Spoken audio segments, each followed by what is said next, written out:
आराध्य के चरणों पैर में विराजित साधित प्रवादी और प्रज्ञादि के चरणों में वंदन। सभी से स्वागत।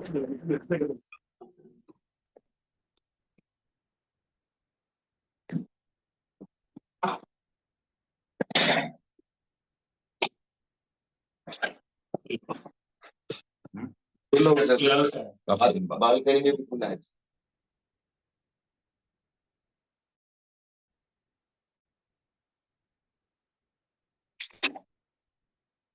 हमने लास्ट में किया था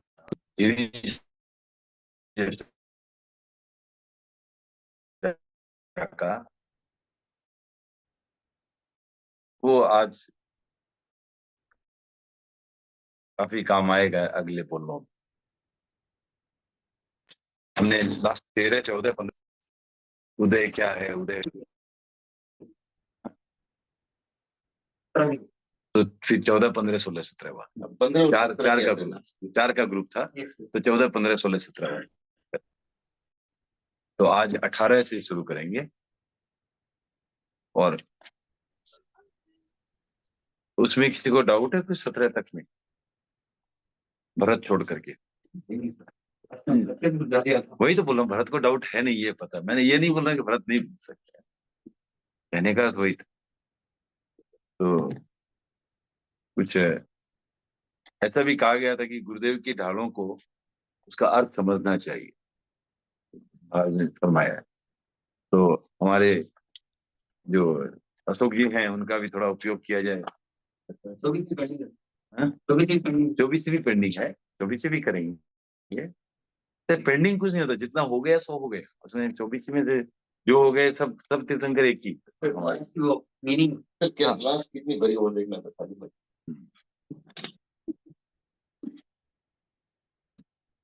तो गुरुदेव का एक बहुत ही प्यारा गीत है,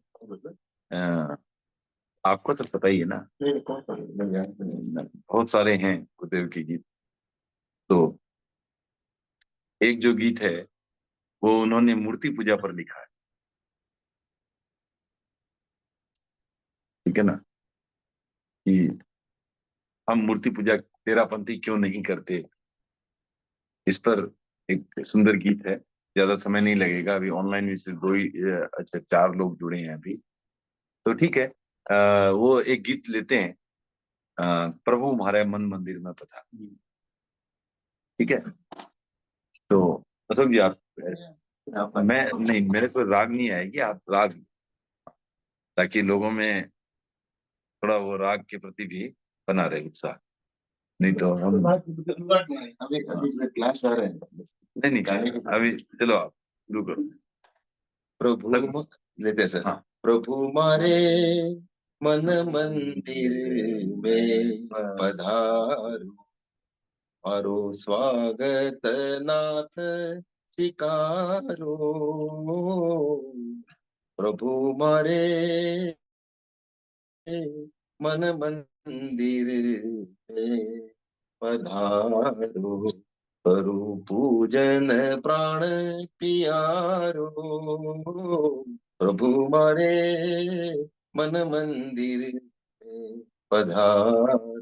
भगवान का आह्वान कर रहे हैं गुरुदेव जी कि प्रभु मेरे मन मंदिर में आओ, और हमारे हमारा जो स्वागत जो हम कर रहे हैं उसको, हे प्रभु हमारे स्वागत को आप स्वीकार करें। ठीक है, और मैं जो मुझे प्राणों से भी प्रिय हैं उनका मैं पूजन कर रहा हूँ। अब पूजन की विधि क्या है उसको इस में बता रहे हैं। जैसे जनरली क्या पूजा में हम मूर्ति रख के पूजा की, तो अब ये बता रहे हैं कि क्यों नहीं करते। चिन्मय ने पाषाण बनाओ, ओ परिचय जन तारो। स्वयं अमल अविकार प्रभु तो, स्वयं अमल अविकार प्रभु तो, कार्य कराऊं क्या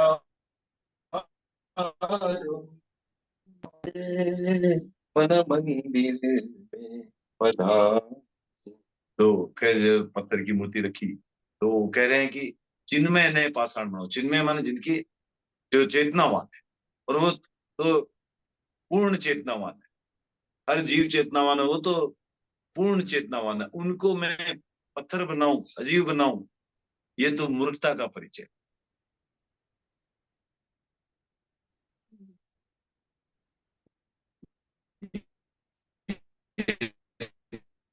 तो मूर्खता का परिचय, क्योंकि और कहे, और जैसे कह रहे तो स्नान, बोले स्नान कहाँ कराया जाए? जहां मल हो, गंदगी हो, वहां स्नान कराऊं।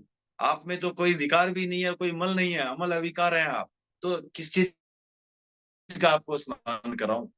मैंने बहुत सुंदर पंक्तियां हैं, तो ध्यान से अगर समझे और इसकी, आपको किस चीज का स्नान कराऊं? स्नान तो जहाँ गंदगी हो वहां स्नान, यहाँ कहाँ स्नान?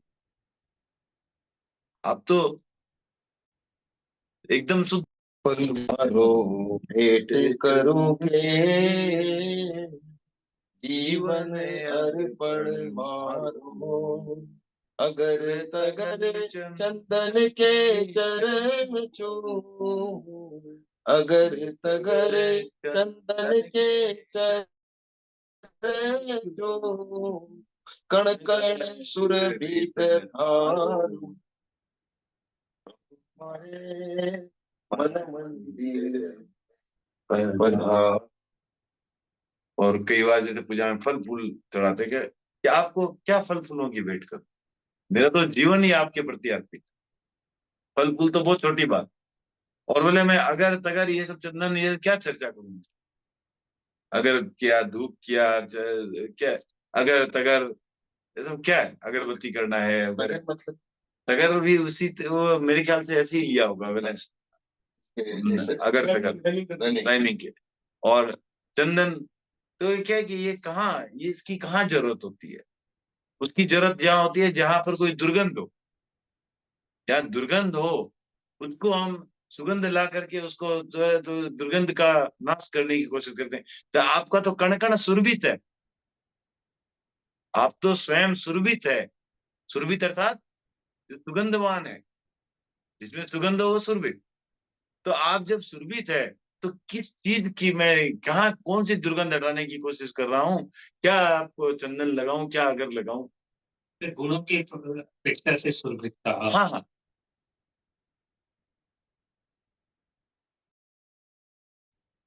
सर ये केवली के लिए या सिद्धों के लिए? ये केवली के लिए वैसे, केवली के लिए, हाँ, क्योंकि ये अरिहंत पंचक में आता है। अच्छा। परंतु ठीक है, कहीं भी आप मूर्ति पूजा कर रहे हो वहां एक ही बात है, क्योंकि ये तो केवली के लिए, ये तो मैंने अरिहंत पंचक में है, तीर्थंकरों के लिए बोल।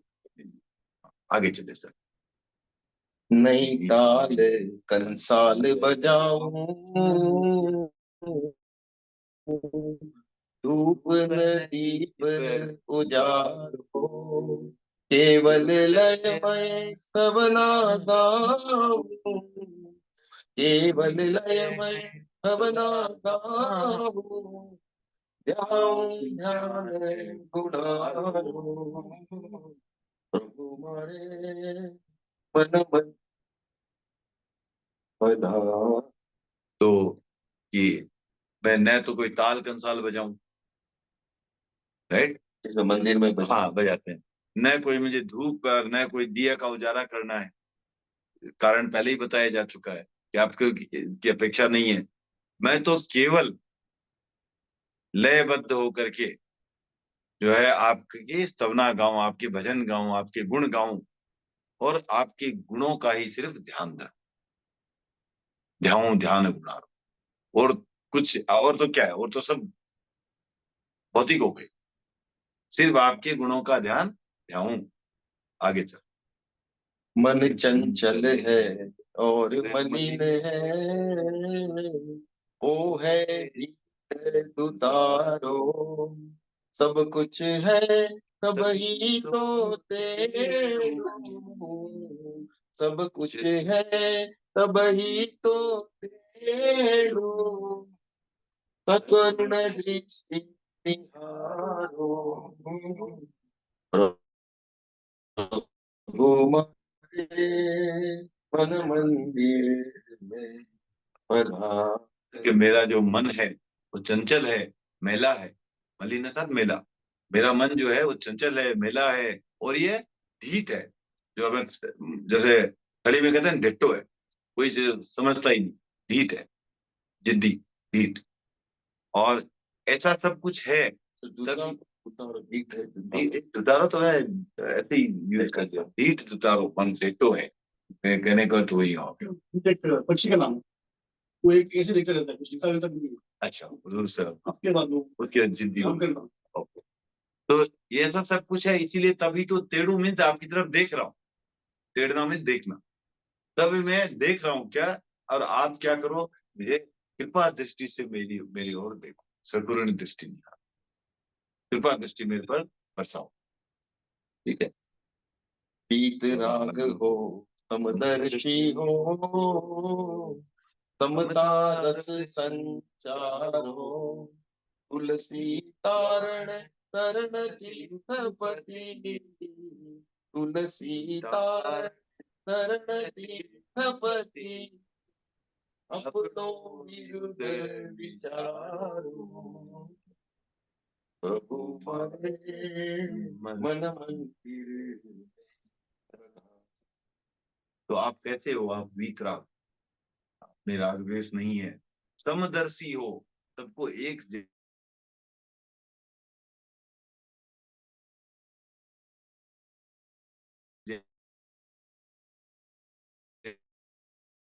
जैसे देखने वाले, सम में समान, दृष्टि में क्या करो, कृपया उसका संचालक सी, वो तो गीतकार हो गए। तारण तरण तीर्थपति, माने तारने वाले तीर्थपति या तीर्थंकर जो है आप हो, और सबको अपना अपना विरुद्ध अर्थात अपना वजूद का अस्तित्व के चिंतन करो, विचार करो, और जो है अपना देख करके जो है आप सही रास्ता अपनाओ। इस तरह ये हमने प्रभु हमारे मन मंदिर का, एक्चुअली मंदिर पूजा के एकदम मतलब अगेंस्ट ऐसा है। अगेंस्ट माने तो देखिए, अगेंस्ट नहीं है हमारे, क्या हमारा कहने का अर्थ क्या है कि मंदिर पूजा में जो है वो कोई फायदा नहीं। क्यों नहीं है? क्योंकि एक तरह तो आप जो है आप आपके समेटों पर भी आंच आ जाएगी। क्यों आ जाएगी? आप एक पत्थर है, उसको आप जीव समझ रहे हो, जीव भी कैसा, केवल ज्ञानी जीव समझ रहे सर वो बोलते हैं वो खाली पत्थर नहीं, उसमें प्राण सचिव हो। वो बोलते हैं ठीक है, वो जितना भी बोल ले, लेकिन ऐसा नहीं बोला कि हर पत्थर को वो तो भगवान को ठीक है, उसमें हमें नहीं उलझना है। हमने गुरुदेव तुलसी जी ने जो लिखा उसका अर्थ मैंने समझा दिया आपको, ठीक है। तो अब उसमें काफी जो है ये किंतु परंतु काफी चर्चाएं हो सकती है, लेकिन कहने का अर्थ है जो हमारा तेरापंथ धर्म संघ है वो इस चीज को हमेशा मान्यता देता है कि मूर्ति पूजा धर्म नहीं है, ठीक है ना। तो आपको मूर्ति पूजा अगर है तो उससे कोई भी जो धार्मिक लाभ है, आध्यात्मिक लाभ है, वो नहीं होने वाला। इसलिए प्राण प्रतिष्ठा वगैरह भी किसकी करती है, किसकी करते हैं, तो वो एक रिसर्च का विषय है उस पर, और उसकी अपनी अपनी मान्यता है। हमारी मान्यता नहीं। ऐसे तो बहुत, ऐसे जैसे आप सनातन में जाओगे वो अवतार भी बोलते हैं, विष्णु के 10 अवतार है, तो हमारे में तो अवतार नहीं मानते हैं। क्यों नहीं मानते हैं अवतार? क्योंकि हमारे में तो देखो ऐसा है कि अगर एक बार आपका कार्बन शरीर गायब हो गया तो आपके कर्म ही नहीं बचे। जब कर्म नहीं बचे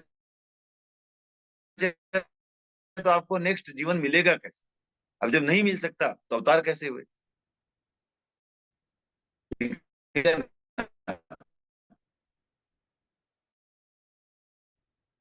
अब वो भी क्या विक्रिय शरीर की दृष्टि से हो सकता है का, तो हमारे यहाँ कोई सिस्टम ही नहीं।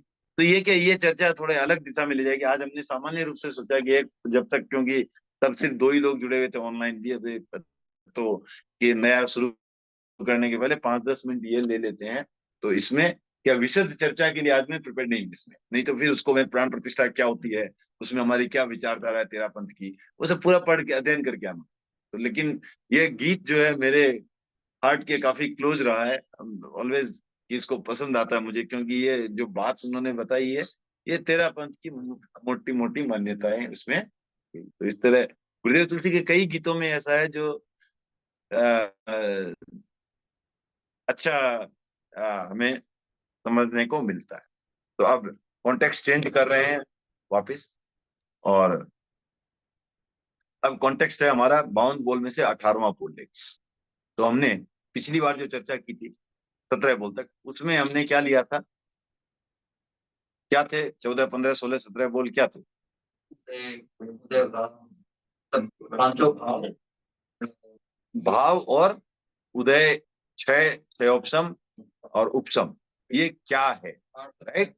एक तो समुच्चय की दृष्टि से ये क्या है, 9 में और 6 में, अर्थात 6 द्रव्यों में क्या है और 9 तत्वों में क्या है।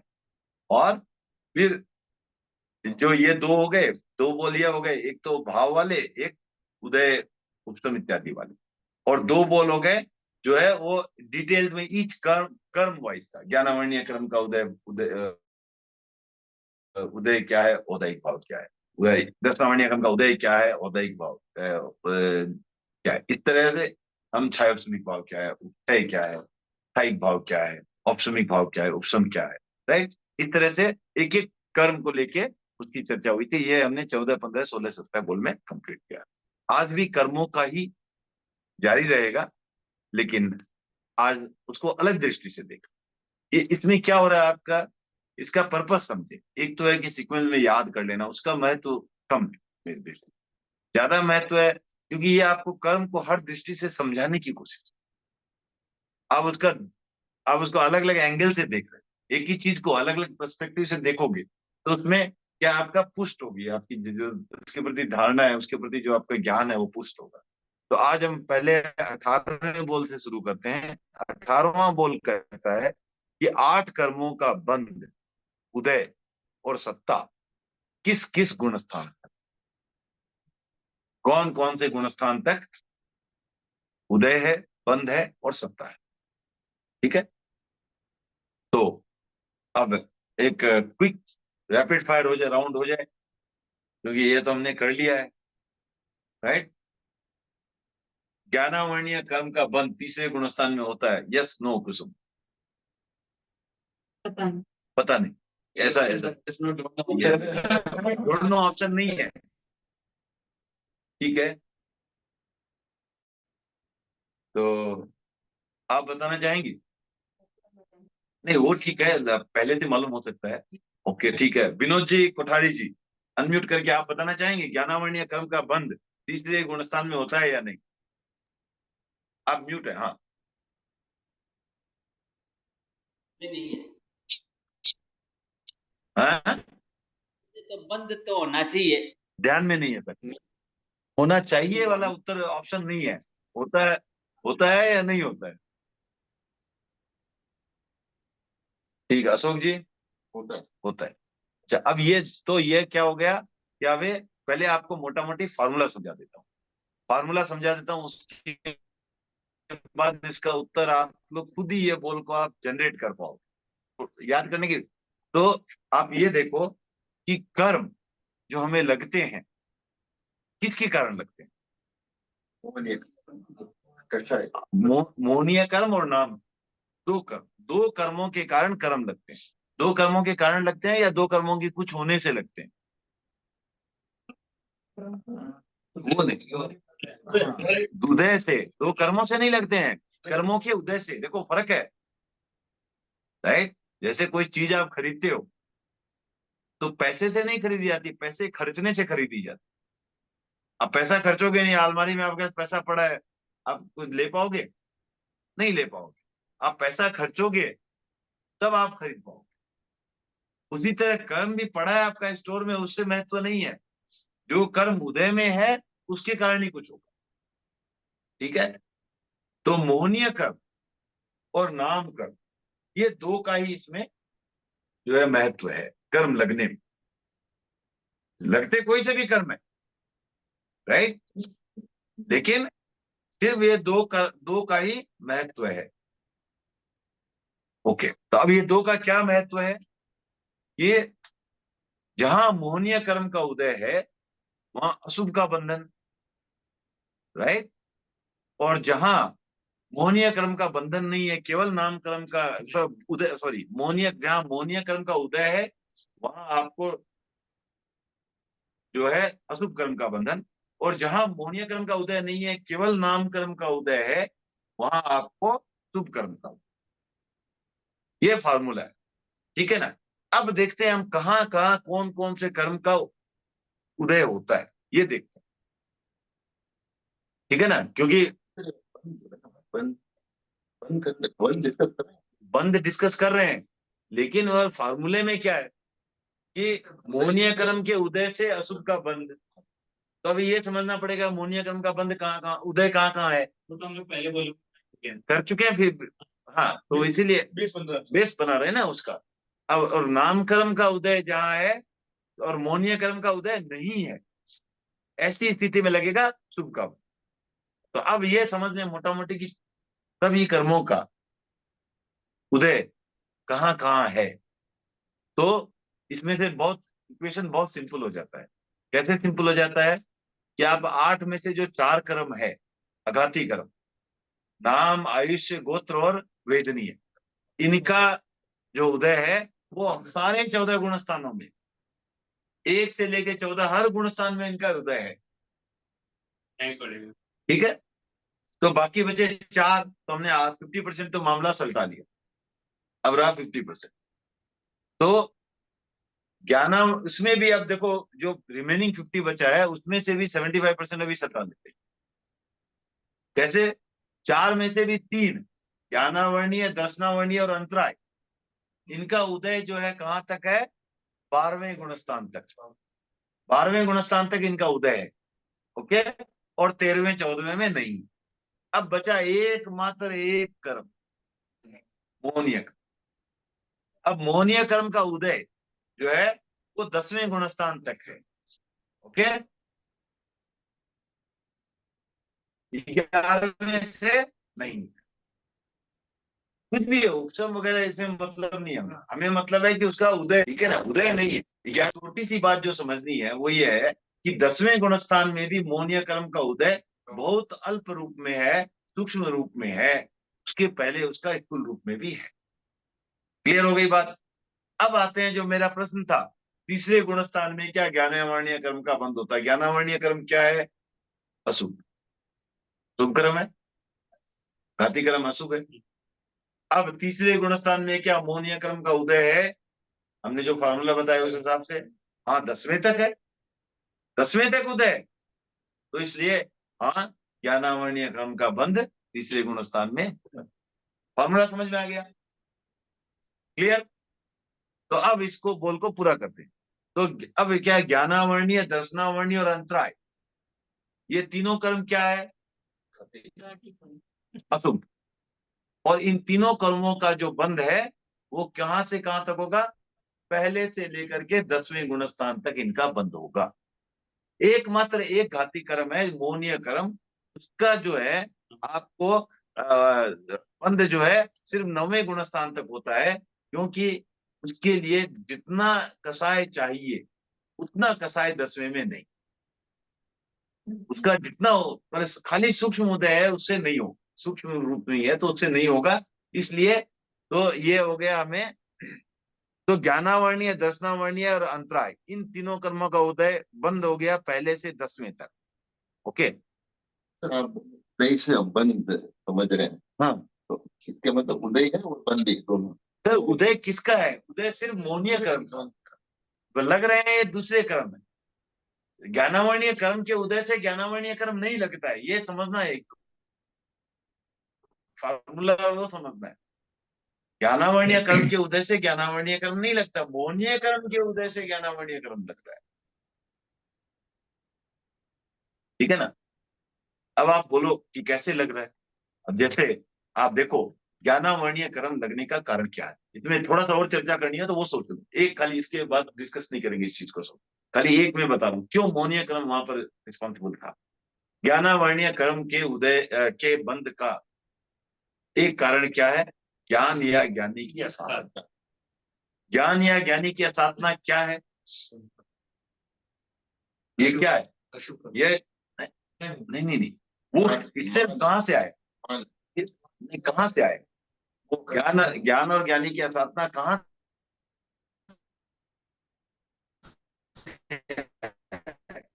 वो मोहनीय कर्म के उदय से ही आएगा, नहीं तो आएगा है। सब कुछ ब्रॉडली समझो कि आप अगर राइट फेथ है आपका, आपका सब चीज समझ राइट है, तो आपको इस तरह आप करोगे क्यों? क्यों ज्ञान और ज्ञानी की असाधना करोगे? ज्ञान और ज्ञानी की असाधना करोगे बना आपकी मति भ्रम हुई ना, मति भ्रष्ट हुई। वो कहाँ से हुई? मोहनीय कर्म के उदय से। डिल्यूडिंग कर्म वही है, आपको रास्ते से भटकाने वाला क्रम एकमात्र है मोहनीय कर्म। तो मोहनीय कर्म का उदय अगर है तो ही आपने ज्ञान और ज्ञानी की असाधना की। ठीक है ना? Yes sir. क्लियर? तो जब आपने ज्ञान और ज्ञानी की साधना की, इसका मतलब वहां मोहनीय कर्म का उदय था, तभी ये ऐसा हुआ। और तो मोहनीय कर्म के उदय के कारण ही आपको ज्ञानावर्णीय कर्म लगा। यथा क्रम आप यथा विदर्शनावर्णीय कर्म को भी आप देख सकते हो। सब कर्मों का जो लगने का कारण, अशुभ लगने का कारण है, वो अशुभ लगने का एकमात्र कारण है जो मोहनीय कर्म का उदय है। तो ये तो हो गया हमारा जो ज्ञानावर्णीय, दर्शनावर्णीय और अंतराय, इन तीनों कर्मों का बंध जो है वो पहले से 10वें गुणस्तर थी। इस बोल में क्या क्या करनी? बंध, उदय और सत्ता, तीनों की बात करनी थी। उदय तो हमने कर लिया। नहीं, ज्ञानावर्णीय का सिर्फ मोहनीय का और नामकर्म का क्या, वो तो सिर्फ उसको इसको समझने की दृष्टि से। अब ज्ञानावर्णीय कर्म का उदय कहां तक है? जब तक हम केवली ना बन जाए, राइट? और तो ज्ञानावर्णीय, दर्शनावर्णीय और अंतराय, ये तीनों कर्मों का उदय कब तक है? 12वें गुणस्थान। क्योंकि 13वें गुणस्थान में केवली बनना और इन तीनों कर्मों का समाप्त होना एक ही बात है। ठीक है ना? तो इसलिए 12वें गुणस्थान तक जो है इन तीनों कर्मों का उदय है। सत्ता कब तक है? तो अब देखो, एक चीज समझ में रखो कि सत्ता और उदय, इसमें जो फर्क है वो सिर्फ मोहनीय कर्म में ही आएगा और किसी में नहीं आएगा। क्योंकि और कोई कर्म ऐसा नहीं है जो सत्ता में तो है, उदय में नहीं है। सत्ता में मतलब कि मेरे पास जैसे इतना होना, जैसे एक एक महाकंजूस आदमी से आप उसकी तुलना कर सकते हो। पैसा तो है पर पाई भी खर्चों को नहीं करूं, राइट? खर्चा मान लो, उदय मान लो आप, और स्टोरेज में है वो है मेरे पास, तो मैंने कर्म तो बांध लिए, अब उदय में नहीं आ रहे हो। ऐसी स्थिति जो है, तब बोलते हैं वो कर्म सत्ता में है, उदय में नहीं है। ये एकमात्र जो है उपशम, उपशम के कारण पॉसिबल हो सकता है कि जब हमने किसी कर्म का उपशम किया है तो उदय में नहीं है। तो जो उपशम है वो सिर्फ मोहनीय कर्म का होता है। इसलिए ये स्थिति सिर्फ एंड सिर्फ मोहनीय कर्म की होगी। बाकी, अब बाकी कर्मों के लिए मैं सत्ता और उदय की अलग से बात नहीं करूंगा। जहां वो उदय में है वो सत्ता में।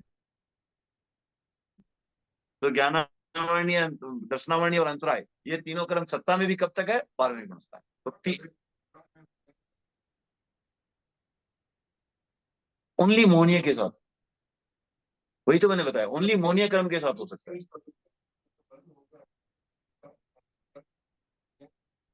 ठीक है सर, ये समुच्चय की दृष्टि से कर्म की बात हो रही है, वही हाँ, उस ज्ञानावर्णीय कर्म अगर आपके पास स्टोर में है तो वो उदय में रहेगा।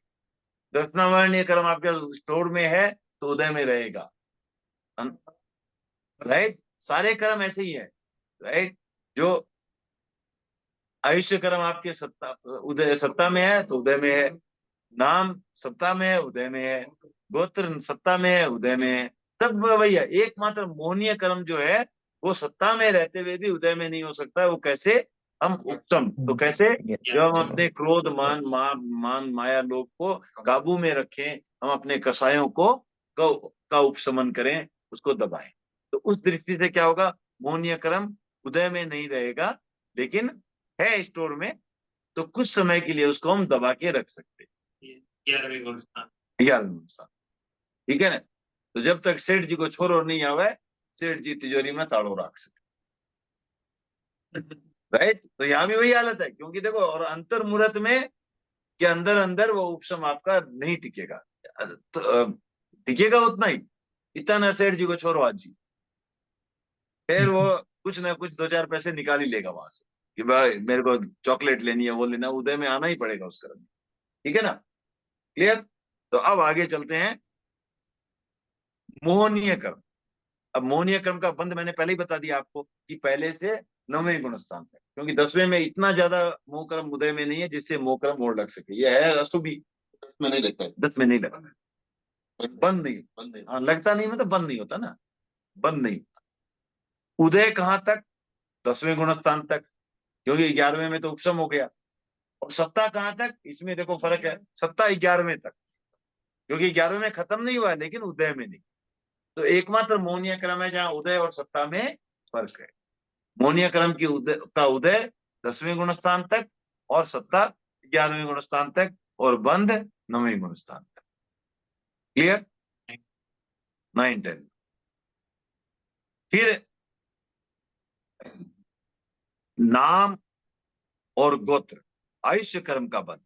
आयुष्य कर्म का बंध तो क्या है कि इसको पहले से 7वें गुणस्थान तक होता है, और उसमें भी तीसरे गुणस्थान में नहीं होता।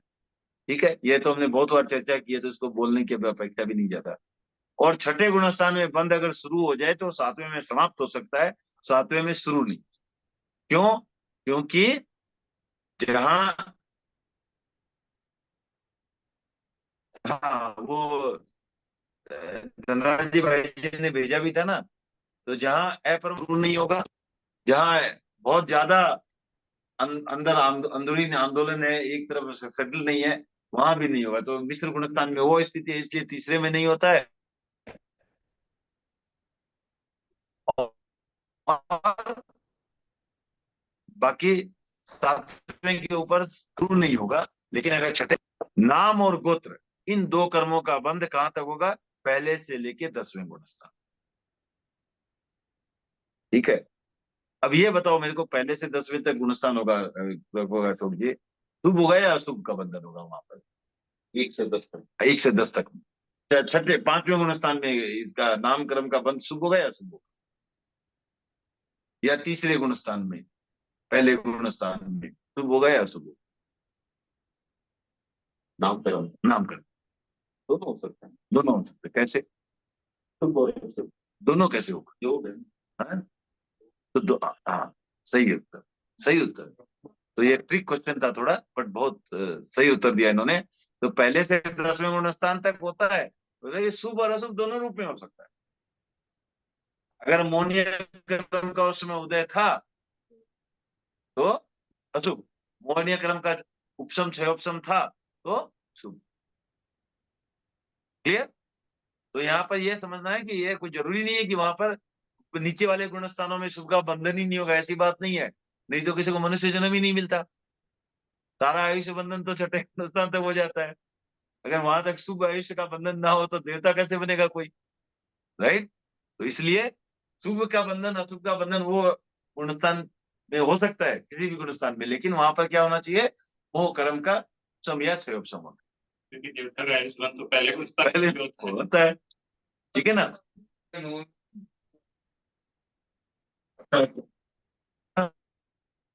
हाँ, कसाई है ना? योग, हाँ, ठीक है, पर कसाई तो है। योग जो होता है इन प्रकार के योग से होता है।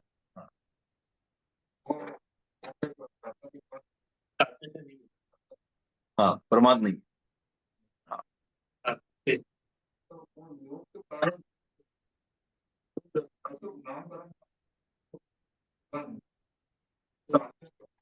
हाँ, तो 7वें के बाद योग जनित जो कर्म बंद होगा वो शुभ होगा। लेकिन कसाई, कसाई तो है ना अभी भी, कसाई जनित जो कर्म होगा वो अशुभ।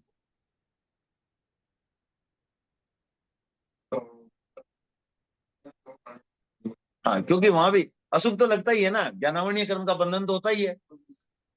हाँ, बंधन तो होता ही है वहां पर, प्रति हर क्षण हो रहा है, कसाई जनित। हाँ, हाँ, अशुभ योग नहीं होता है। अब ये ना समझे कि अशुभ योग नहीं होता तो अशुभ का बंधन नहीं होता, ये नहीं।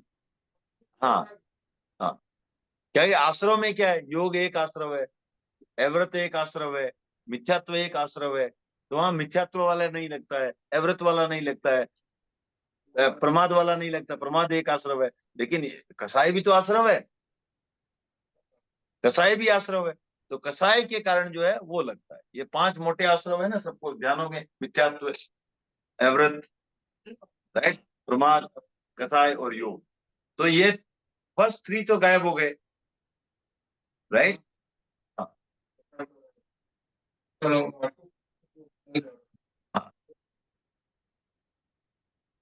ठीक है, ओके।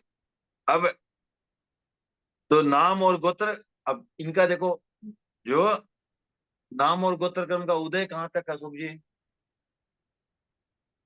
कर्म ये है ना सर, अजाति कर्म हाँ, तो उदय कहाँ तक? 14 गुण 14 गुण स्थान तक, ठीक है ना। असिद्धों में, वो तो अशरीरी होंगे ना तो। हाँ, लेकिन उदय है या नहीं? नहीं नहीं है, ठीक है। तो सिद्धों में कौन से कर्म का, एकमात्र कौन से कर्म का उदय है? कर्म है तो नाम से ठीक है ना, तो प्रश्न तो पूछना ही पड़ता है ना भाई, कितना कितना क्लियर हो रहा है, अंदर अंदर सॉलिड कितना हो रहा है तो पता रहा है। ठीक है, चलो कोई नहीं। हाँ। सिद्धों में योग है, सिद्धों में योग है, सिद्धों में उपयोग है, उपयोग है, ज्ञान और दर्शन। अच्छी बात है, ज्ञान और दर्शन है, उपयोग है, योग नहीं, एक्टिविटी नहीं, एक्टिविटी नहीं, पर चेतना तो है, तो सुपर चेतना है, चेतना ही नहीं, हाईएस्ट लेवल की चेतना है, ठीक, ओके। फिर तो नाम कर्म और गोत्र कर्म, इनकी उदय और सत्ता 14वें गुण स्थान में, सत्ता भी है, उदय भी। अब एकमात्र बचा वेदनीय कर्म। वेदनीय कर्म का बंध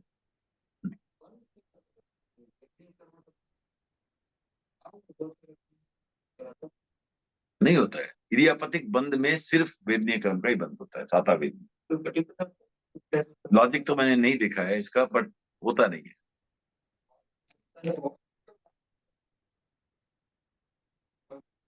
तो यूज नहीं आएगा वो तो समझ में आता है, बट देन कोई और भी टेक्निकल रीजन है कि वो सबसे बड़ा वही रीजन है ना, फिर क्या करें? उसके बाद उनको उसका कुछ बांध करके वो कब कब आएगा? भाषा एक समय उदय में वो भी प्रदेश में कुछ होता नहीं है उसका ना, कुछ होता नहीं है उसका मन साथ एक। ओके, ठीक है, अभी अभी के लिए let's park it, if you find तो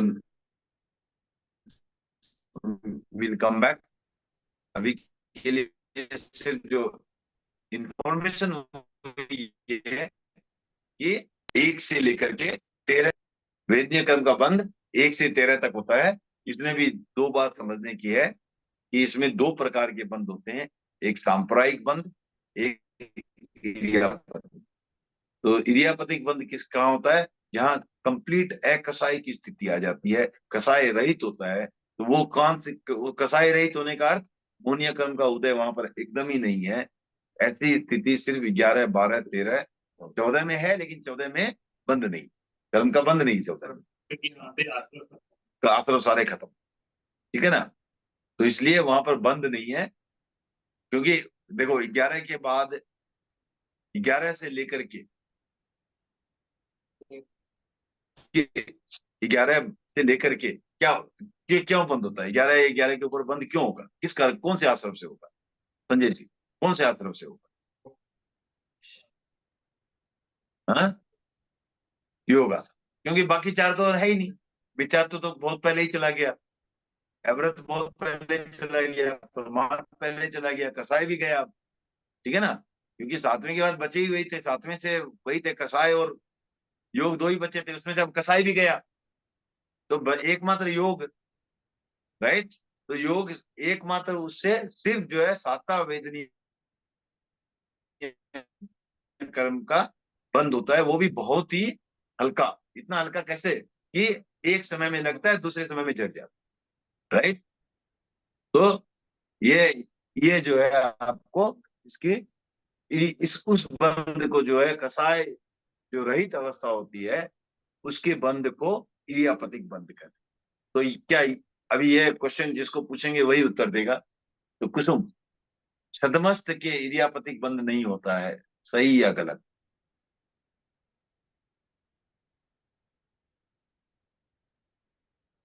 नेक्स्ट संजय जी, होता है छदमस्त के एरियापतिक बंद होता है कैसे? ऐसा ही नहीं होता है नहीं नहीं, मेरा क्वेश्चन वो नहीं, छदमस्त के एरियापतिक बंद होता है या नहीं, उससे ज्यादा इंफॉर्मेशन नहीं देता।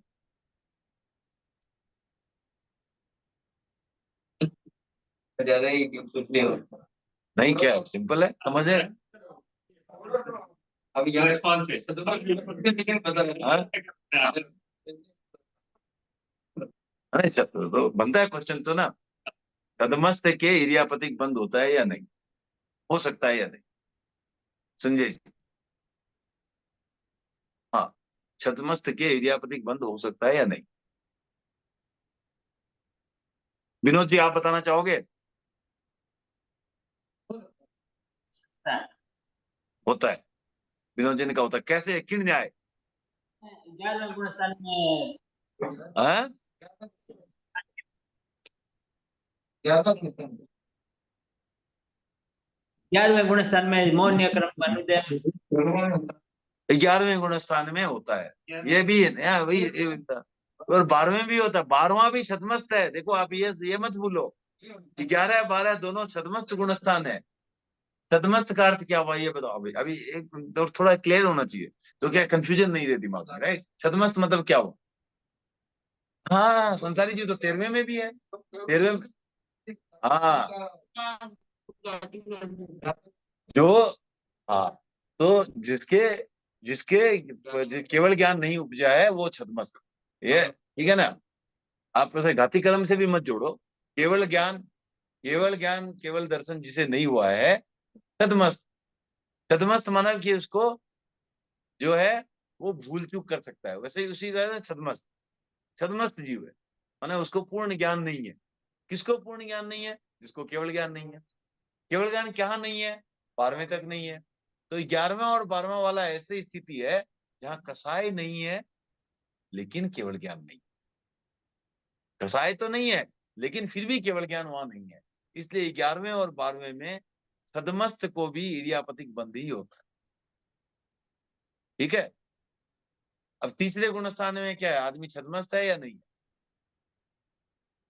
छदमस्त है लेकिन उसे इरियापतिक बंद नहीं, उसे सांप्रदायिक की। ठीक है ना, तो ये ध्यान रखें, छदमस्तता और केवलित्व दोनों अलग अलग, राइट? एकसाई और केवली वो भी अलग अलग। एकसाई तो हो जाते हैं 11वें में ही एकसाई, 12वें में लाइक परमानेंटली एकसाई, 11वें में तो टेम्पोररी था, 12वें में परमानेंटली एकसाई। फिर भी केवली नहीं है, केवली बनने के लिए, केवली 12वें में आ गए तो केवली बनेंगे अवश्य, लेकिन बने नहीं है, राइट? ठीक है ना, फिर बाद में 12वें का टाइम बहुत बहुत, ये सारे 7वें के बाद सारे रहते हैं। 13वां तो 13वें तो ऋषभ देव का देख लो कितना था, 13वां गुण स्थान तो बहुत बड़ा हो सकता है। तो ये हो गया आपको इस बोल का 18वां बोल इस तरह अपना संपन्न हुआ। अब 19वां बोल, अब जो है 8 कर्मों का औदायिक भाव, औपसमिक भाव, छायिक भाव, छायवसमिक भाव, ये किस किस गुण स्थान पर। ठीक है, ओके। अब आप देखो, ज्ञानावर्णीय दर्शनावर्णीय अंतराय, इनका उदय कौन से गुण स्थान तक अशोक जी? ज्ञान में मैंने दसना हो गया अंतराय, अंतर हाँ, से मतलब 12 में वो निकलते हैं पूरा, तो केवल ज्ञान होता तो 13 में। तो उदय कब तक है? 12 तक। तो इसलिए मतलब औदयिक भाव भी 12, जहां उदय है वहां औदयिक भाव रहेगा, तो उनका औदयिक भाव 12वें गुण स्थान तक। ठीक है, इन तीनों का जो है छायिक भाव जहां 6 है, कहाँ 6 है? 13 और 14। तो छायिक भाव 13 और 14 में। छायोपशमिक भाव कहाँ है? छयोपशम कहाँ है इनका? कहाँ? 12 तक, 12 तक छयोपशम है, तो 12 तक, हाँ, पहले से लेके 12 तक छयोपशमिक भाव। क्लियर? थोड़ा सा फास्ट जा रहा हूँ, बट आई होप वो बहुत चर्चा भी इसकी हो गई तो क्लियर है, राइट? उदय भी है और शैलखंड भी। हाँ, इनका औपसमिक भाव कहाँ है कुसुम? ज्ञानावर्णीय क्रम का, दर्शनावर्णीय क्रम का और अंतराय क्रम का औपसमिक भाव।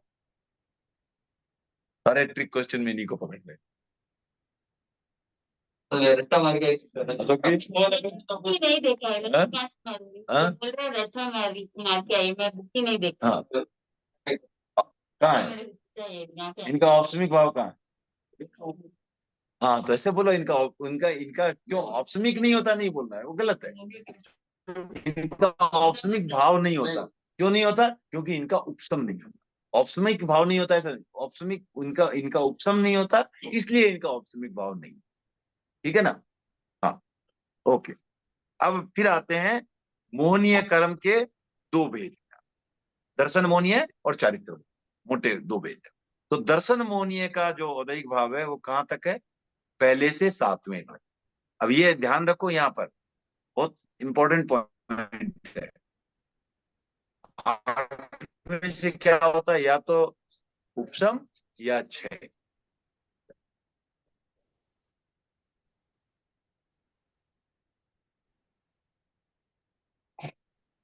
नहीं है तो आठवें में जाएगा, नहीं, आठवें में नहीं जाएगा। करेक्ट? तो जो है वो कहां तक है? पहले से सातवीं तक। तो दर्शन मोहनीय का औदैहिक भाव पहले से सातवीं तक।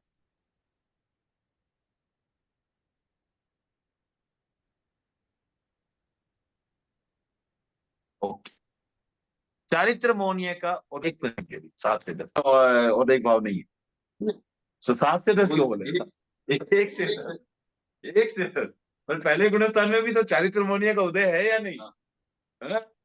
नहीं है, बोला वो खाली दर्शन मोहनीय का उदय, वहां क्रोध तो आता ही नहीं है, शांति रहता है। फास्ट पढ़ लिया। तो पहले से 10वें तक चारित्र मोहनीय का भी औदैहिक भाव है। 10वें तक, 11वें में तो उपशम हो जाता है। ओके, तो ये हो गया आपको इनका औदैहिक भाव। अब वेदनीय नाम गोत्र आयुष, इन चारों का औदैहिक भाव पहले से लेके 14वें तक समूचा, क्योंकि इनका पहले हमने पढ़ लिया कि इनका उदय 14वें गुणस्थान तक। ओके। मोहनीय कर्म का औपसमिक भाव कहां से कहां? दर्शन मोहनीय का औपसमिक भाव कहां से कहां तक? दर्शन मोहनीय का उपसम कहां से कहां संभव है? हाँ? कौन ऑप्शन? दर्शन दर्शन मोहनीय, हाँ होता है, कैसे नहीं होता? चौथे से लेकर 11वें तक। चौथे से लेकर के 11वें तक, करेक्ट आंसर। तो इनका औपसमिक भाव चौथे से 11। और चारित्र मोहनीय का औपसमिक भाव सेवन से कौन 11th में? 11वें में, सिर्फ 11वें में। नहीं, चारित्र के बाद नहीं आएगा क्या? जब चारित्र में मतलब मैं चारित्र ले लेता हूँ, 5 से नहीं आएगा। औपसमिक भाव, औपसमिक भाव से आप उपसम करते करते जा रहे हो। 11वें में पूर्ण उपसम। चारित्र मोहनीय का पूर्ण उपसम मतलब चारित्र मोहनीय, कोई भी चारित्र मोहनीय का कर्म उदय में नहीं रहना। ये कोई भी चारित्र मोहनीय का कर्म उदय में नहीं है। दर्शन मोहनी तो एनीवे पहले से ही टेकन केयर, 7वें में ही खत्म हो गया। वो उसके बाद तो उपसम ही है, उसका अच्छा है कुछ भी है। तो जब जब ये उदय में नहीं है मतलब क्या? तो 11वें गुणस्थान की, और 11 गुणस्थान की परिभाषा क्या है? कि मोहनीय कर्म कोई सा भी उदय में नहीं। दर्शन मोहनीय पहले ही खत्म, चारित्र मोहनीय भी उदय में नहीं, तो क्या हो गया? ठीक है ना? तो सही हो जवाब। अब अगर चारित्र होने का पहले हो जाता है तो उपसम पहले हो जाता है ना, फिर हाँ। पूर्ण। फिर 11 गुणस्थान पहले ही आ जाता है। 10 तक तो रहता ही हाँ, ठीक है ना? 10 देखो सीधा, देखो 10 तक उदय था। है। हाँ, ओके। दर्शन का हाँ हाँ, ये देखो, यहाँ बुक में लिखा है, उसको भी बड़ा ध्यान से पढ़ना पड़ेगा। कई बार क्या होता है, हम जो पढ़ना चाहते हैं वो पढ़ लेते हैं, राइट? तो यहाँ लिखा है 1 11वें गुणस्थान में। अगर हम फास्ट पढ़ेंगे तो 1 से 11वें गुणस्थान में भी पढ़ सकते हैं, तो वो नहीं पढ़ना है, समझ के करना है। तो सिर्फ 11वें गुणस्थान में क्यों? क्योंकि वही एकमात्र गुणस्थान है जहां पर सारे चारित्र मोहनीय कर्म की प्रकृतियों का उपसम हुआ है। अब ज्ञानावर्णीय, दर्शनावर्णीय, अंतराय, इनका क्षयिक निष्पन्न हमने बात कर ही ली है। मोहनीय कर्म का क्षयिक निष्पन्न कहां से कहां तक? अब तो मोहनीय फिर से वही देखेंगे, दर्शन मोहनीय का छह कहाँ कहाँ हो सकता है? चौथे में भी हो सकता है, साहित्य में तो है। तो चौथे से लेकर के 14वें तक, वो 11 तक नहीं रुकेगा, चौथे से 14वें तक। ओके। और चारित्र मोहनीय का क्षयिक भाव 12 से 14 तक, ठीक है। और सिद्धों में भी है वो, ठीक है, खाली गुणस्थान की बात कर रहे हैं, 12 से 14 तक। ओके।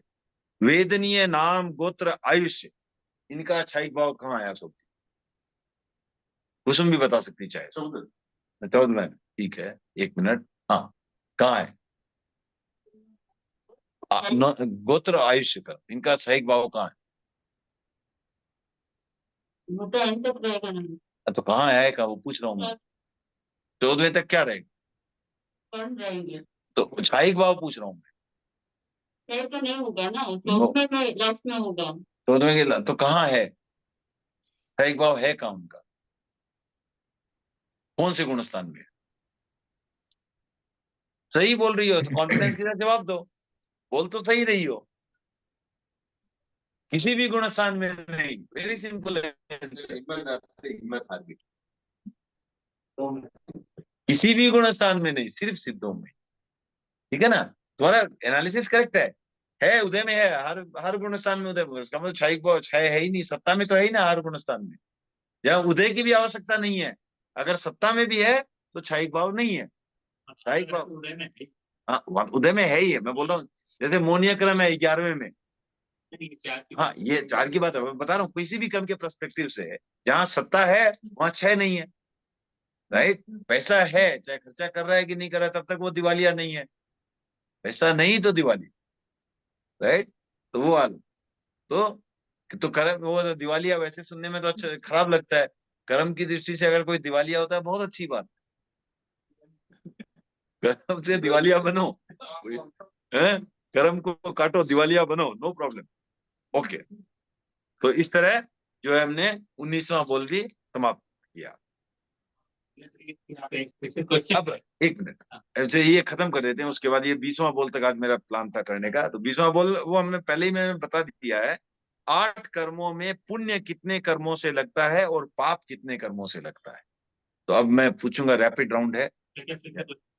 8 कर्मों में पुण्य कितने कर्मों से लगता है और पाप कितने कर्मों से लगता है?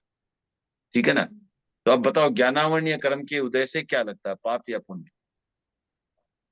ज्ञानावरणीय कर्म के उदय से क्या लगता है विनोद जी? ज्ञानावरणीय कर्म के उदय से क्या लगता है?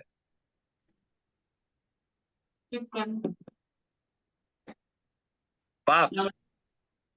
हाँ, कर्म की उद्देश्य पाप का बंद होगा। पाप का बंद। चलो, दो तो कंफ्यूज हुए। रचना जी, रचना जी। हाँ, तो ज्ञानावरणीय कर्म के उदय से लगेगा कौन सा कर्म का बंद होगा? अशुभ कर्म का बंद होगा, ठीक है। 1 मिनट, हमने अभी तक बात ही की है इतनी। सब कुछ मेरे को कुछ इस बार नहीं पूछना पड़ता। अच्छा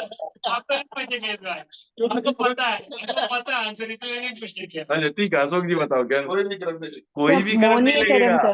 का वो ज्ञानावरणीय कर्म के उदय से क्यों कर्म का बंद होगा? कर्म के बंद के कौन से 2 कारण, 2 बताए हमने, मोहनीय और नाम। तो क्यों ज्ञानावरणीय कर्म के उदय से कर्म लगेगा? एक बड़ी स्पेशल चीज है, हम लोग जनरली सोचते हैं जो हो रहा हाँ, नहीं नहीं है। ज्ञानावरणीय कर्म के उदय से कुछ कोई कर्म नहीं लगेगा, राइट? ज्ञानावरणीय कर्म के उदय से कोई कर्म नहीं लगेगा। कितनी बार बात हो चुकी। आयुष्य कर्म के उदय से कौन सा कर्म लगेगा? कोई सा नहीं लगेगा। तो 6 कर्म का के उदय से न तो पाप लगता है न पुण्य लगता। मोहनीय कर्म के उदय से क्या लगेगा? सिर्फ पाप लगे। सिर्फ पाप। तो अशुभ कर्म का बंधन, पाप का बंधन किससे होगा? मोहनीय कर्म के उदय से। और नाम कर्म के उदय से क्या होगा? शुभ का बंधन। बस, दैट्स ऑल। ये बोल था, खत्म। आपको सब पता था। सर हमको जो नहीं आता वो पूछते, जो आता नहीं पूछते। वही तो है। नहीं, उद्देश्य देखो, इसका भी उद्देश्य है, ऐसा नहीं कि ऐसा ऐसा थोड़ी दिखाना है हमें कि इनको ये आता है, इतना आता है, वो नहीं दिखाना। अपने को जहां जहां वीकनेस है उसको कवर करना है, तो आगे सीखेंगे ना। जहां जहां नहीं पता है तो मेरे को जिसको जिसको पूछ रहा हूँ, मतलब उनको ये इशारा है कि ये आप जाके पढ़ो वो, ठीक है ना, कि जहां जहां वीकनेस है उसको पढ़ना है। अब जैसे इनको भी यही पूछा मैं, क्योंकि मुझे मालूम था इसमें अटकेंगे, बाकी नहीं अटकते हैं, ठीक है ना। अभी बताया तो अभी थोड़ी देर मतलब नहीं बताया, लेकिन वही है ना, बताने के Register बाद होगा। रजिस्टर नहीं होता है। ये रजिस्टर, अब रजिस्टर होगा। अब ये इस हमने बात कर ली, विनोद जी क्लियर हो गई ना बात? और तुरंत ही क्लियर हो गई। तो ये हमें लगता है, लेकिन ज्ञानावरणीय के हृदय से कुछ कोई कर्म नहीं लगता। ऐसा नहीं बोलेंगे उससे कुछ नहीं होता, होता है, आपके ज्ञान पर आवरण आता है, ज्ञान पर आवरण आता है, राइट, ज्ञान पर आवरण तो आता है, लेकिन उससे कर्म नहीं लगता। पर रावण भी मोह कर्म के हिसाब से हाँ नहीं हाँ, वो ज्ञानावरणीय कर्म के उदय से आता है, मोह कर्म के हिसाब से नहीं आता वो। ज्ञान के आवरण आने से आपके कर्म नहीं लगते हैं, हाँ ये इम्पोर्टेंट है। देखो ऐसा है, इसको अब हम लोग जो मजाक में उदाहरण ले रहे थे उसको एक्सटेंड करते हुए, एक मिनट, हाँ, जो मजाक में ले रहे थे उदाहरण उसी को एक्सटेंड करते हुए हमने, जैसे पैसे खर्चे करके पैंट खरीदी। अब पैंट खराब है या अच्छी है उससे खर्चा नहीं होता है, राइट, उससे कुछ नहीं होगा, लेकिन वो खराब अच्छी तो लगेगी, उसका जो प्रभाव वो होगा, उसका प्रभाव क्या है, ज्ञानावरणीय कर्म का उदय है, उसका प्रभाव क्या है, आपके ज्ञान पर आवरण आया। आपको या तो चीजें जल्दी से समझ नहीं आएगी, याद नहीं होगी, ये सब जो ज्ञानावरणीय कर्म के जो प्रभाव होंगे उसका फल मिलेगा, फल मिलेगा। लेकिन आपको याद नहीं रहता, हाँ। समझ नहीं आता, उससे कर्म नहीं लगते। उसे कर्म नहीं, कर्म तो सिर्फ मौनीय और नाम कर्म से। तो किसी को आप कुछ बता रहे थे अनिल जी? हाँ, मैं वो आपका पिछला वो हाँ। था ना, जिसमें हम दर्शन होने का स्थायी भाव की बात कर रहे थे, तो हम बोल रहे थे दर्शन होने का स्थायी भाव कहाँ से कहाँ हो सकता है, तो हमने जनरली बोला 4 से 14 तक हो सकता है। तो प्रश्न था मेरा यहाँ पे जनरल कि 11वां गुण स्थान तो हमारा ऑप्शन में गुण स्थान है, हाँ। तो फिर हम स्थायी भाव की बात क्यों कर रहे हैं? मैं को उत्तर देना या नहीं, आपका नहीं दे रहे हैं, जनरल चैत्र महीने की बात। हाँ? हाँ? चैत्र महीने की अपेक्षा से तो इसका मतलब क्या होगा, 11वें गुण स्थान में क्या है? चैत्र महीने तो 11वें गुण स्थान की परिभाषा क्या है? 11वें गुण स्थान की परिभाषा क्या है? क्या होगा 11वें गुण स्थान की क्या परिभाषा? अच्छा, दर्शन महोदय का तो 6 है, तो भी हम जो है 11 गुण स्थान तक जा सकते तो 6 है या उपसम है? उपसम है तो हैं। तो चैत्र दर्शन महोदय का ऑप्शन नहीं, वो आपको चौथे गुण स्थान तक से 7वें तक ही हो सकता है। उसके बाद जो है वो वापस या तो 6 होके ही आगे बढ़ सकते एकदम ही गलत उत्तर। तो ऐसा है कि 6 उपसम से आगे नहीं बढ़ सकता, उपसम और 6 दोनों से आगे बढ़ सकता है। हैं। हाँ, तो अभी क्या होता है, इनका जो प्रश्न था मैं थोड़ा और डिटेल में बता देता हूँ उत्तर उसका। तो क्या होगा कि 7वें गुण स्थान को जब आप क्रॉस करोगे, राइट, तो आपने जो दर्शन मोह की प्रकृति है उसका या तो क्षय किया है या उपशम। अगर आपने उपशम किया है, राइट, तो आप आगे उपशम श्रेणी में ही आगे बढ़ो। तो दर्शन होने को चैत्र होने से कोई लेना देना नहीं है सर, क्योंकि क्यों ऐसा? नहीं, चैत्र होने का इसमें क्या चारित्र मोहनीय की भी 4 प्रकृतियां थी, अनंत बंदी क्रोध मान माया लोग, तो उसका भी आपने क्षय या उपशम कुछ किया है। दोनों को अलग अलग हो सकता ऐसा नहीं, वो नहीं, समझ तो नहीं आएगा ना फिर तो अलग है। नहीं। आपको ये 7 प्रकृतियों का क्षय या उपशम, 2 में से कुछ कर, 3 दर्शन मोहनीय की और 4 चारित्र मोहनीय, इनका क्षय या उपशम कुछ ना कुछ करना ही पड़ेगा, नहीं तो 8वें में नहीं तो 8वें में नहीं जाओ। क्षय उपशम से 7 तक ही रहो, क्लियर। अब अगर आपको क्षयिक सम्यक्त्व है या औपसमिक सम्यक्त्व है, ये 2 ही चीज बची, 2 ही चीज बची ना। सुनो आप थोड़ा सा, क्षयिक और औपसमिक 2 ही सम्यक्त्व बचे। क्षयिक सम्यक्त्व का अर्थ क्या हुआ? दर्शन होने के 6 करते हैं। हाँ?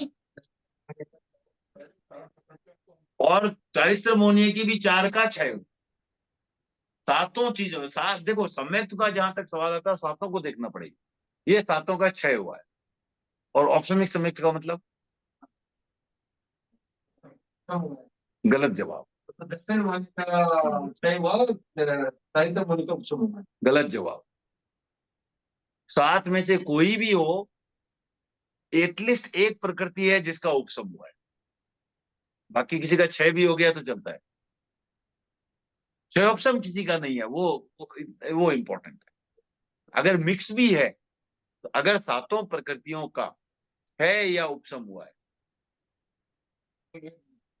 हाँ, ओके, सातों का अगर क्षय हुआ है तो क्षयिक, लेकिन सातों में से अगर एक का भी उपशम है, बाकी का क्षय भी है, तो ये क्षयिक ऑप्शमिक सम्यक्ति गिना जाएगा। ठीक है, तो इसी तरह क्या होगा, अगर आप छपक श्रेणी में है, आपको क्षयिक सम्यक्ति भी आ गए, उसके बाद भी आगे आप उपशम श्रेणी ले सकते हो। बाकी जो चरित्र वाले, बाकी जो चारित्र वाले हैं, उसको उपशम करते हुए भी जा सकते हो आप। बाकी बहुत है ना। चार नहीं, संजलन क्यों? 21 है, हाँ, 21 है बाकी। तो उनका क्या होगा? उनका आपको क्षय या उपशम करते हुए जा सकते हो। पहले क्षय हुआ है, इसका मतलब ये नहीं कि बाकी भी क्षय होगा, जरूरी नहीं है। तो छपक श्रेणी लेने के लिए क्षयिक सम्यक्त जरूरी है, लेकिन हर क्षयिक सम्यक्त वाला छपक श्रेणी ले ये जरूरी नहीं है। वो छपक श्रेणी भी ले सकता है, उपशम श्रेणी भी ले सकता है। तो अगर उसने क्षयिक सम्यक्त वाले ने या बिना क्षयिक सम्यक्त भी एकाध प्रकृति का क्षय कर लिया है, ऐसा कोई है, तो जिसके क्षय है कुछ प्रकृतियों का, मान लो 2 प्रकृतियों का क्षय है, राइट, क्लियर। बाकी कितनी है? 26 है। बाकी उसको क्षय कर सकता है। बाकी हाँ, नहीं कर सकता, तुम वाला नहीं कर सकता।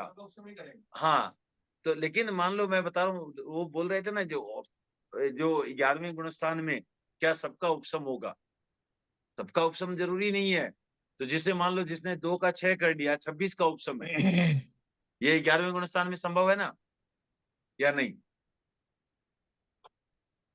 या सिंपल लो, क्षयिक सम्यक्त्वी था, उसने बाकी उपशम श्रेणी ली, तो 7 का तो उसको क्षय है, बाकी 21 का उपशम है ना। तो इसका मतलब क्या है, 11वें गुणस्थान में 28 प्रकृतियों का उपशम है क्या?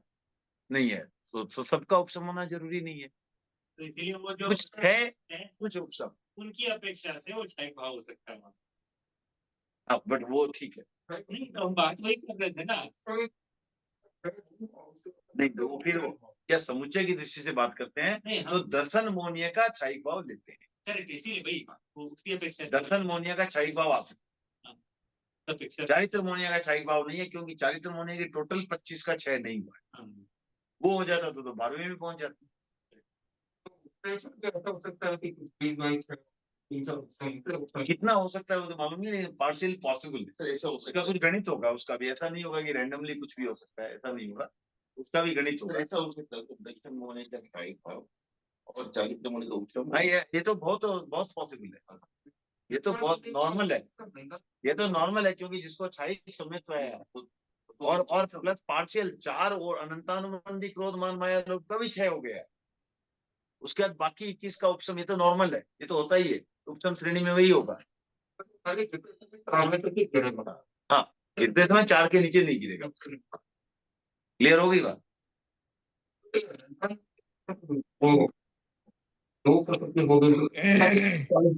वो गणित मालूम नहीं है, वो इसलिए आपको वो पहले ही बता दिया मैंने, वो गणित मालूम नहीं है कि क्या क्या क्या सब डिवीजन, क्या ग्रुपिंग पॉसिबल है, वो मालूम नहीं है, लेकिन ग्रुपिंग पॉसिबल है उतना पता है। कितना क्या क्या ग्रुपिंग पॉसिबल है पता नहीं। एक प्रश्न है हाँ, कि क्षयिक सम्यक्ति उपशम श्रेणी में कितनी बार ले सकता है? क्षयिक सम्यक्ति उपशम श्रेणी कितनी बार ले सकता है? अनिवार्य होता है। हाँ, मैंने सुना है जहां तक 2 बार। उसी भाव में आ सकता है क्या? हमारी मान्यता में उसी भाव में एक ही बार उपशम श्रेणी ले सकता है, लेकिन कुछ मान्यताएं 2 की भी ऐसा है। जीवन काल में 4 बार, जीवन काल में नहीं, जीव काल में। संसार काल में। संसारी काल में हाँ 4 बार वो एक जन्म कर्म ग्रंथ के हिसाब से, हैं? कर्म ग्रंथ के हिसाब, वो कर्म ग्रंथ के हिसाब से है, अपने आगमों हाँ। के हिसाब से नहीं है। हाँ, हाँ वही बोल रहा था मैं, अपनी मान्यता में एक ही बार मानते हैं उपसम श्रेणी, एक जीवन में। एक वो कर्म ग्रंथ है, उसमें दिगंबर मान्यता भी आ गई ना, तो उनकी मान्यता में 2 बार हो सकता है, हमारी मान्यता में 2 भी नहीं है, एक है शायद। तो सही है ना भाई जी? हाँ, अपनी मान्यता में अगर एक बार उपसम श्रेणी ले ली ना, तो उस जीवन में वो छपक श्रेणी नहीं ले सकता। और उनके कर्म ग्रंथ की मान्यता में अगर उपसम श्रेणी ली एक बार, तो दूसरी बार में वो छपक श्रेणी भी ले सकता है। ले सकता है, हाँ। हाँ। लेकिन अपनी मान्यता में 2 बार उपसम श्रेणी ले सके कि एक ही जीवन में, शायद वो भी को नहीं हाँ, ना। 2 बार ले सकता है, 2 बार ले 2 सकता है। बार ठीक है, तो 2 बार मैक्सिमम है फिर। हाँ, एक जीवन में 2 बार। हाँ 2 और बार मैक्सिमम। पांचवी बार पूरे जीवन काल में मतलब सभी जीवन काल में 5वीं बार में वो छपक श्रेणी लेनी पड़ेगी उसको। हाँ, हाँ 4 बार उपसम श्रेणी ले वो सकता है, ऐसा, लेकिन हाँ। 5वीं बार वो छपक श्रेणी लेगा फिर।